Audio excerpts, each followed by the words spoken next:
अस्सलाम YouTube family होर सुनाओ गल्लां सेहत ठीक है अस ठीक ठाक हाँ। अज बनाने लगे हैं गुड़ वाले चावल। 1 किलो चावल है तो 1 किलो गुड़ वा तो इनू हम आप उपर रख देना वा पानी पा के। ये मैं चावल मिलने से डुबे हुए चावलों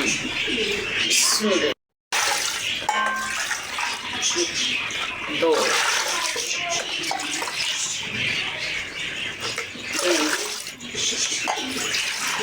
4 डब्बे आप पा ले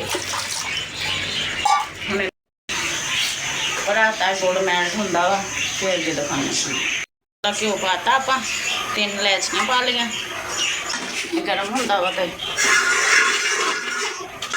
थोड़ा गर्म होंदा भी दिखाना इलायचियां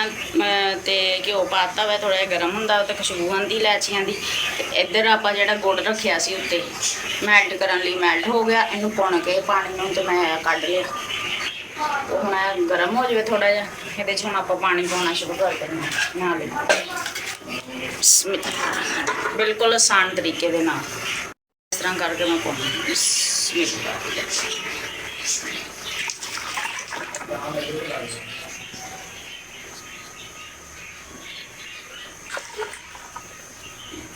गुड़ वाले चावल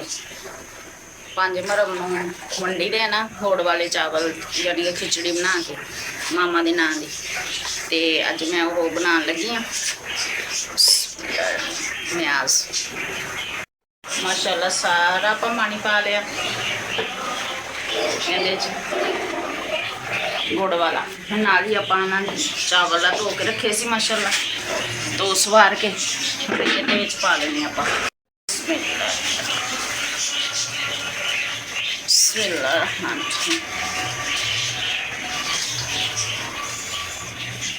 सारे पा देने आप सारे चावल आप पाते हम पकना शुरू हो जाता ये हम आप पकदा वा तो फिर अगे दिखाने देखो माशाल्लाह चौल अपने उबलते पे पकते पे तो ये पानी है ना अपना खुशक हो जाऊगा ना थोड़ा जहा फिर अगे तुहानू दिखाने देखो जी माशाल्लाह पानी अपना खुशक हो रहा देखो माशाल्लाह थोड़ा जहा होर हो जाए तो ये फिर आप कर देना आ इधर चनिया की दाल उबाली है चंगे तरीके से ये पाने आप देखो देखो उबल गई है हम ये आप पाने गुड़ वाले चावलों बिस्मिल्लाह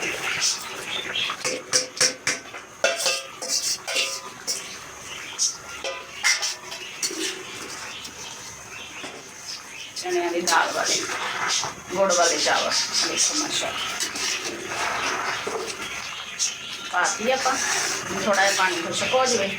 फिर आप इन दाल दे देंगे देखो माशाल्लाह पानी खुशक हो गया बादाम उत्ते पाते आप हम चंगी तरह आप मिक्स कर दिए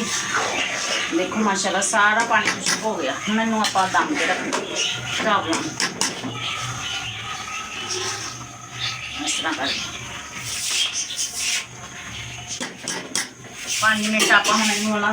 दम लाना 5 मिनट बाद हम आप मिलते चावल रखिया तो हम इन आप चेक करते हैं बिस्मिल्लाह रहमान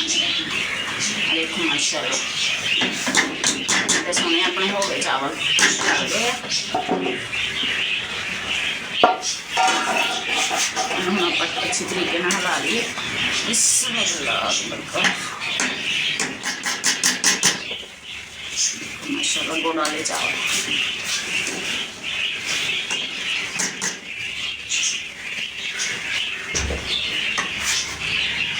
माशाल्लाह सोने बन गए अपने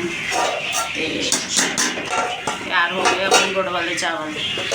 मेरे यूट्यूब चैनल का नाम है हांडी किचन लाइक भी कर दिया करो सब्सक्राइब भी कर दिया करो शेयर भी कर दिया करो